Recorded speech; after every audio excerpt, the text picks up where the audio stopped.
जिंदाबाद जिंदाबाद होशियार फुटबॉल समारोह होशियार होशियार होशियार फुटबॉल समारोह होशियार होशियार होशियार Indian justice justice justice Indian justice justice justice no justice no rest no rest no rest no justice no rest University court return Honda University court return restart hi Indian justice justice justice Indian justice justice justice no justice no rest no rest no rest no justice no rest no rest no rest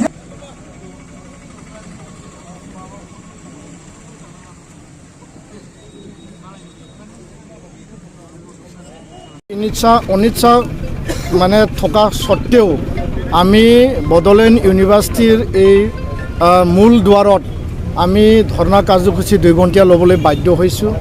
এই কাৰণে বাধ্য হৈছোঁ ভিচি ডাঙৰীয়াই আমাক বাধ্য কৰাইছে আৰু ইয়াৰ মূল কাৰণটো হ'ল যে বডোলেণ্ড ইউনিভাৰ্চিটি সুদীৰ্ঘ 30 বছৰ বড়ো আন্দোলনৰ পিছত জন্ম লাভ হোৱা এইটো আমাৰ শহীদৰ তেজৰ বিনিময়ত পোৱা এখন বিশ্ববিদ্যালয় আগশাৰী বিশ্ববিদ্যালয় আৰু বডোলেণ্ড অঞ্চল আৰু অসমৰ নামনি অসমত এইটো আগশাৰী এখন মাত্ৰ বিশ্ববিদ্যালয়।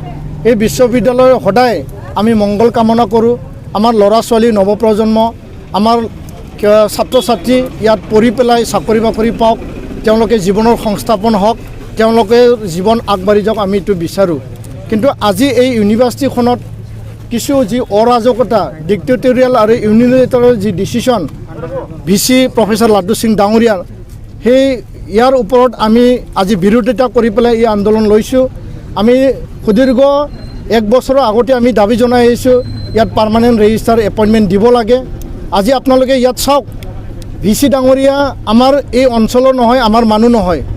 আজি ৰেজিষ্টাৰ আমাৰ মানুহ নহয়, আমাৰ অসমৰ নহয়, আমাৰ বডোলেণ্ডৰ নহয়। আজি ৰেক্টৰ ডাঙৰীয়া আমাৰ বডোলেণ্ডৰ নহয়, অসমৰ নহয়। আৰু এই বডোলেণ্ড বিশ্ববিদ্যালয় তেজৰ শ্বহীদৰ বিনিময়ত জন্ম লাভ হোৱাৰ পিছত আজি আগশাৰী যিবিলাক ইয়াত মানে প্ৰশাসনিক বিষয়াবিলাক আছে সকলো বাহিৰৰ, তেওঁলোকে আমাৰ আৱেগ অনুভূতি আমাক চেণ্টিমেণ্ট বুজি নাপায়। তো আমি কৈছোঁ যে ইউনিভাৰ্চিটিখন যদি আমাৰ অঞ্চলৰ স্বাৰ্থত, আমাৰ ল'ৰা ছোৱালীৰ স্বাৰ্থত, আমাৰ জাতীয় জীৱনৰ স্বাৰ্থত যদি কাম কৰিব লাগে তেতিয়াহ'লে আমাৰ মানুহ থকাটো ইয়াত উচিত। আৰু ইয়াৰ কাৰণে আমি কৈ আহিছোঁ যে ইউনিভাৰ্চিটিখনৰ মেজৰ ডিচিশ্যন লোৱা আগতে ইয়াত পাৰ্মানেণ্ট ৰেজিষ্টাৰ এপইণ্টমেণ্ট দিব লাগে। আমি দাবী জনাই আহিছোঁ। তেখেতে এই কাম মানে কৰা নাই, এই কাম তেওঁলোকে কাণসাৰ দিয়া নাই। বৰঞ্চ যোৱা 2020 চনৰ ডিচেম্বৰ মাহত যেতিয়া ইয়াত কাউন্সিল চৰকাৰ শপত বাক্য যেতিয়া লৈ আছিল, ইয়াত প্ৰায় মানে 50,000 মানুহ গেডাৰিং হৈছিল আৰু সমগ্ৰ অসমৰ মুৰব্বীসকল ইয়াত আছিল। তেওঁ সেইদিনাখন ইয়াত মানে এক্সিকিউটিভ মিটিং মানে কাউন্সিলৰ মিটিং পাতি পেলাই মানে ৰেজিষ্টাৰ এপইণ্টমেণ্টৰ প্ৰক্ৰিয়া সি যা চলাইছিল। ইয়াৰ পিছত আমি দাবী জনাই আহিছোঁ যে ৰেজিষ্টাৰ এপইণ্টমেণ্ট দিব লাগে আৰু এইটো সি কাণসাৰ দিয়া নাই। আজি তেওঁ ৰেজিষ্টাৰ নোহোৱাকৈ IC আৰু ৰেক্টৰ আৰু নিজে স্ব ইচ্ছা সি আজি ইয়াত এপইণ্টমেণ্ট প্ৰক্ৰিয়া ইয়াত ইণ্টাৰভিউ পাতিছে। আমি দাবী জনাইছোঁ যে ইণ্টাৰভিউ আপুনি পাতিব নালাগে, কাৰণ ইয়াত আমাৰ এডুকেশ্যন ছেক্ৰেটাৰী তাত পুলিচৰ ফোন আহিছে। পুলিচৰ ফোন কিয় আহিছে আমি বুজিব পৰা নাই। ইয়াত না মানুহ মৰিছে, ইয়াত না বম ব্লাষ্ট হৈছে, না ইয়াত কোনোবা ল' এণ্ড অৰ্ডাৰ চিটুৱেশ্যন হৈছে। আজি ভিচি ডাঙৰীয়াই পুলিচক লগাই পেলাই আমাৰ আন্দোলন, আমাৰ দাবী নস্যাৎ কৰিব বিচাৰিছে। আৰু প্ৰশাসনিক মই পুলিচ প্ৰশাসনক মই আহ্বান জনাব বিচাৰিছোঁ, আপোনালোকে এই ছাত্ৰ ছাত্ৰীৰ ভৱিষ্যত, শিক্ষাৰ ভৱিষ্যত, জাতীয় জীৱনৰ ভৱিষ্যতত আপোনালোকে ইয়াত নোসোমায়ে ভাল। কাৰণ ইয়াত কোনো ল' এণ্ড অৰ্ডাৰ হোৱা নাই, মানুহ মৰা নাই, গুলি বাৰুদ বম বাৰুদ ইয়াতে হোৱা নাই। আমাৰ ন্যায্য দাবী, গণতান্ত্ৰিক দাবী, সংবিধানৰ দেশৰ গণতান্ত্ৰিক অধিকাৰ আমি সাব্যস্ত কৰিছোঁ। আৰু ইউনিভাৰ্চিটি মেটাৰ আপোনালোকে ইউনিভাৰ্চিটিৰ লগত আমাৰ ছাত্ৰ সংগঠনৰ লগত এৰি দিয়ক।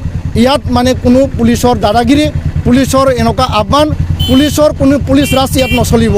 কাৰণ 1-2 লাখ মানুহ লৈ পেলাই আমি আন্দোলন কৰিলোঁ, ৰাজপথ ঘেৰাও কৰিলোঁ, ৰেলপথ ঘেৰাও কৰিলোঁ। তাৰপিছতো আমি পুলিচৰ এনেকুৱা শুনিবলৈ পোৱা নাছিলোঁ। আৰু যিজন DSP বিষয়াই আমাক ফোন কৰিছে, আমি তেওঁক আহ্বান জনাইছোঁ ভৱিষ্যতত যাতে এনেকুৱা মানে শৈক্ষিক পৰিৱেশ, জাতীয় জীৱন, চেণ্টিমেণ্ট, আৱেগ অনুভূতিক লৈ আপোনালোকে ইয়াত মানে অন্তৰ্ভুক্ত নোহোৱাটোৱেই ভাল। আৰু যিকোনো ল' এণ্ড অৰ্ডাৰ চিটুৱেশ্যনক লৈ আপোনালোকে আলোচনা কৰক, শান্তিৰ বাবে আলোচনা কৰক আৰু গণতান্ত্ৰিক ইয়াত অহিংস যি মানে এটা মানে ইয়াত মানে বাতাবৰণ আনিব লাগে তাৰ কাৰণে আপোনালোকে আলোচনা কৰক তো ইয়াৰ কাৰণে ইয়াত যিখিনি খেলি মেলি হৈ আছে আমি ইয়াত হাই লেভেল ইনকুৱাৰী বিচাৰিছোঁ আৰু ইয়াত যিবিলাক কৰ্মকাণ্ড হৈ আছে মানে ঠিকা টুকলি কিবা কিবি ইয়াত দিয়া বুলি আমি শুনিছোঁ কিন্তু তাত কোনো মিটিং মাটাং হোৱা নাই তাত কোনো কাৰো লগত আলোচনা হোৱা নাই কোনে পায় কোনে নাপায় কোনে কৰে আমাৰ ক'ব লগা নাই কিন্তু ইয়াত এপ্ৰুভেল লাগে ডক্টৰ নিক্সন সিং যোনে সেক্সুৱেল হেৰাছমেণ্ট কেছত ছাছপেণ্ডেড হৈ আছে সি 2 বছৰ ধৰি ফুল দৰমাল হৈ আছে কোনো ডিউটি নোহোৱাকৈ এইবিলাক যিবিলাক মানে ইনক্ৰিমেণ্ট প্ৰমোশ্যন দিব লাগে যোৱাবাৰ মানে পৰীক্ষাত তেওঁলোকে মানে ৰিজাল্ট সময়মতে দিব পৰা নাই মাৰ্কশ্বিট দিব পৰা নাই গ্ৰেড শ্বীট দিব পৰা নাই আমাৰ মানে ল'ৰা ছোৱালী আমাৰ ভাইটি ভণ্টিসকল উচ্চ পৰ্যায়ত মানে PG লেভেলত দিল্লী ইউনিভাৰ্চিটি আদাৰ ইউনিভাৰ্চিটিবিলাকত এডমিশ্যন মানে তেওঁলোকে চিলেকশ্যন হোৱা স্বত্তেও তেওঁলোকে বঞ্চিত হ'ব লগা হৈছে আমাৰ দুখ লাগিছে আমাৰ মনে কান্দিছে তো এনেকুৱা এটা অৰাজক পৰিৱেশত আমি এই ইউনিভাৰ্চিটিক এৰি দিব নোৱাৰোঁ ইউনিভাৰ্চিটিখন আমাৰ আমি ইউনিভাৰ্চিটিৰ কাৰণে জান প্ৰাণ দিম কিন্তু তেনেকুৱা ভিচি তেনেকুৱা মুৰব্বীসকলক লৈ পেলাই আমি ইউনিভাৰ্চিটি চলোৱাটো আমি বিচৰা নাই ইয়াৰ কাৰণে আমি এইটো প্ৰতিবাদ সাব্যস্ত কৰিছোঁ ধন্যবাদ